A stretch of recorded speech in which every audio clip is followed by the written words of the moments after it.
Hi, you guys seem to like these bad games, so let's double it. Here are 10 more bad N64 games.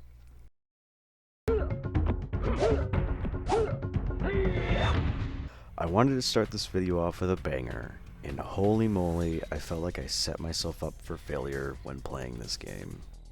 Mortal Kombat Mythologies Sub-Zero is a spin-off from the Mortal Kombat series and is canonically set before the first game that came out in 1992.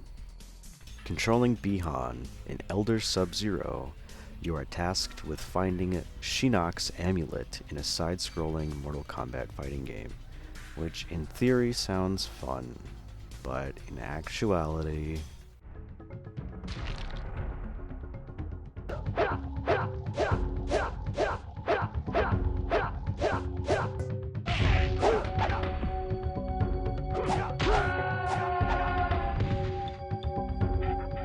it really sucks. The actual fighting is fine, I guess. However, the moving, platforming, and common 2D adventure elements do not mix with how Mortal Kombat is styled. Like Bubsy, you have fall damage, which I learned the hard way. I usually can get a good hour of gameplay footage per game to show off, but this game was unnecessarily brutal. I felt like I was getting my life drained from me every minute I played this game. I could only play for 30 minutes until I had to stop before I became a pile of goo on my floor. Yes, there is platforming. The jumping is so inconsistent and I kept dying from simple platforming. There are also these ceiling pistons right away in the first stage, and they are instant killing machines. If you aren't aware of them or aren't looking, get ready to start over.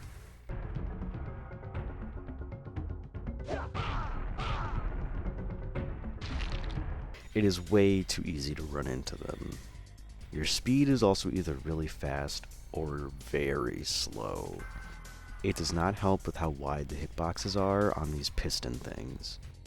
I did find that if you walk backwards towards them to make them go off, you can turn around and run past them to not get squished. The game's controls were way too sensitive at the worst times. The scariest thing about this game is that it's going to be re-released this year on October 30th in the Mortal Kombat Legacy Collection.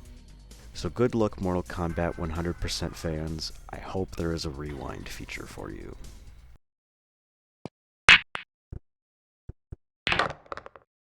After playing Sub-Zero, I need a break. Let's play some pool. A very calming game. The music is charming and changeable based on tastes. I like the sound effects, and there's a small amount of customization that I didn't really expect from a pool game. With 11 different types of pool, you can brush up on your skills or just have a chill night playing a tournament game. It's pool. There's not much to say about it other than it's pool. The reception to this game was average. The main complaint was the lack of character influence, and the controls could be very confusing to pick up. I agree with the controls, but not every game needs characters to be present. If for some reason you want to play an N64 game of pool, feel free to check it out.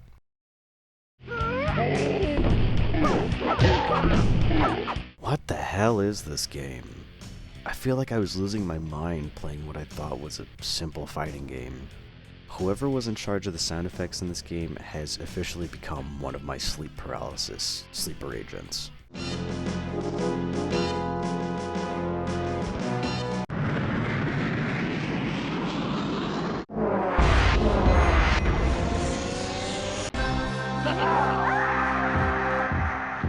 The voice acting was on a different level of weird and crazy. I honestly could not stop laughing at how odd they were. You are nothing to me. The lore of this game is even more bizarre. So, billions of years ago, an alien spaceship crashed onto Earth, leaving 10 pieces of valuable ore, which is the reasoning for how the gods got their powers and fight to gain all the 10 ore pieces. Similar to Mortal Kombat style of fighting, you are 1 versus 1ing another opponent in a circle ring based on a variety of maps. With some previous bad fighting games behind me, This game did not seem so bad by controls or playability. I could actually get some combos in. There is one mode to the game and I was almost able to beat it. I got to Grox, but failed since I ran out of continues. But Grox did sound familiar.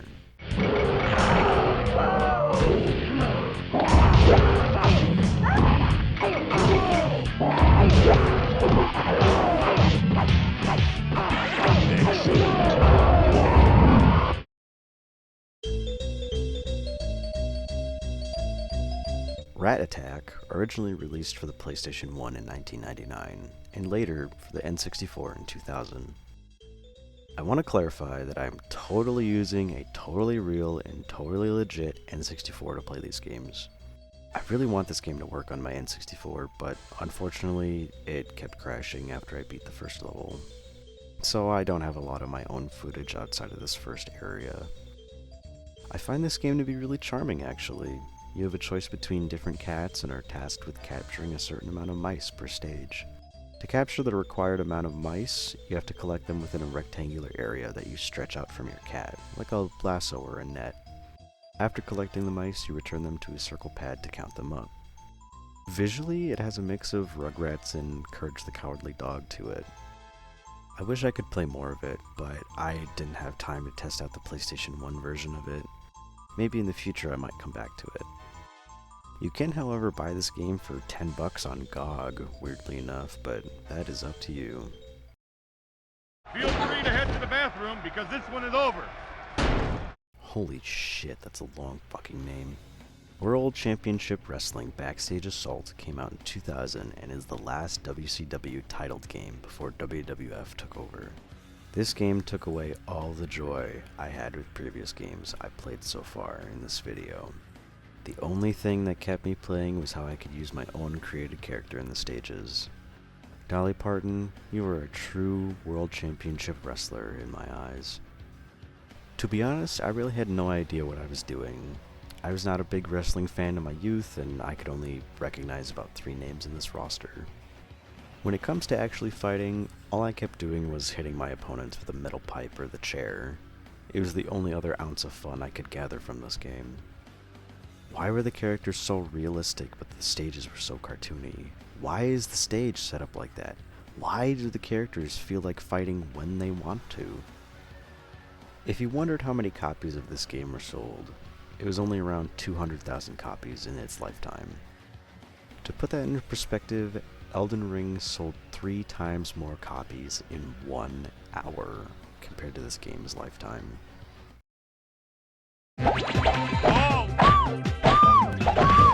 Girl game, time to play a girl game. Powerpuff Girls Chemical Extraction is a melee-styled fighting game where you are tasked with beating the Chemical X out of the villain's systems. How did the villains get the chemical in their system, you ask? Through a pie the Powerpuff Girls shared with them. Anyways, who cares about plot? In the story mode, you choose between each of the Powerpuff Girls to beat the ever-living shit out of each other, while collecting the Chemical X that they drop from their body. Yes, this is a baby game, so it's fairly easy to beat, but you cannot continue to the end unless you complete every fight with having 3 of the Chemical X potions in your hotbar, which sucks. There are objects within each fighting arena that you can get stuck on, which is annoying, but an easy cheese I found to hit your opponent over and over is by jumping and spamming A at them, making it very easy to beat them without being hit yourself since their attack hitbox is too low. Not much to this game besides a story and a few unlockable characters that you can unlock from a story or one-on-one fights. Just an unfortunately bad kids game.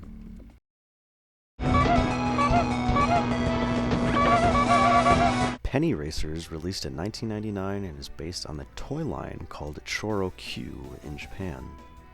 Out of the wide range of cars, trucks, and semis, I picked what I can only assume is a Mazda Miata and checked out the first track. This track is oddly familiar. I felt like I was in a beta or a bootleg version of Luigi's Raceway from Mario 64 on this first track. This whole game felt like a bootleg version of Mario Kart. I felt like I was playing Mario Kart 64 the whole time, but using the controls from Super Mario Kart on the SNES. I could not understand the drifting in this game. I kept spinning out and tumbling over. One neat thing is that you could change the perspective of your car. You could zoom in or out or be in first person, which honestly made me a little sick. With apparently over 100 different customizations to your car, I didn't bother playing more than 20 minutes of the game. The item mechanic is also very odd. You can gain an item after a round is over by swapping with a lower finishing cart, but have the same item stolen the next round if you ranked lower at the end of a race. There's a really nifty track maker, but with how bad and sensitive the turning was in this game, I would not want to waste my time making a good track in the game. You're in last place. I can safely say that this game plays so much better than Big Mountain 2000. I could actually control my character and not fall over every minute. It didn't really catch my attention though. Its stages were a little more interesting than Big Mountain, but they felt more empty. You could pull off tricks and stunts, which was fun, but I did have some difficulties speeding up if I messed up a jump or didn't land correctly. The music choice is also very interesting. You are able to choose between 7 different tracks and could choose your own favorite at the start of each race, competition, or practice. I don't know what's with the amount of deja vu in this video, but I feel like some of these tracks have the same samples to other popular songs of the time, but that could just be me.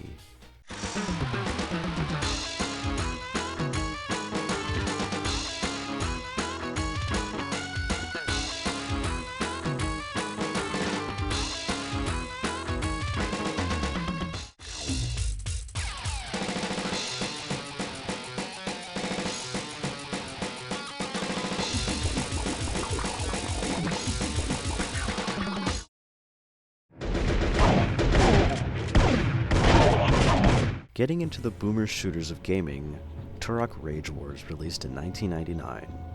Old FPS gaming on controllers are very dated. There's no golden standard to what buttons, triggers, and controls could be set like there are today. Immediately, I noticed how dated the control scheme was. There are 2 different styles to choose from.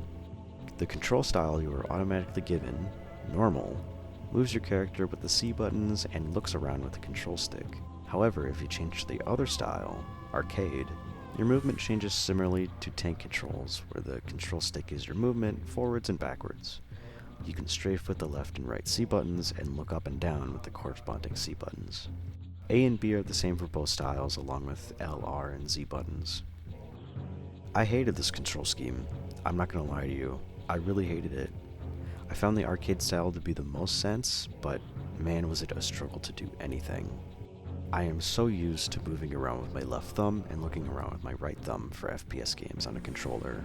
This makes the most sense to me, and it shocks to me that there were other games that had to go through this dreadful time of, how should a character in a first-person game move and look around? You're supposed to go through different trials and stages to defeat enemies or bosses, but the way you move is so mind-boggling that I just had a hard time shooting anything. The first boss is so tanky, I gave up after 3 good college tries. If I could use a mouse and a keyboard, this could be so much better. Or if the controls were updated, I might play more of this game. But for now, I don't plan on touching this game ever again.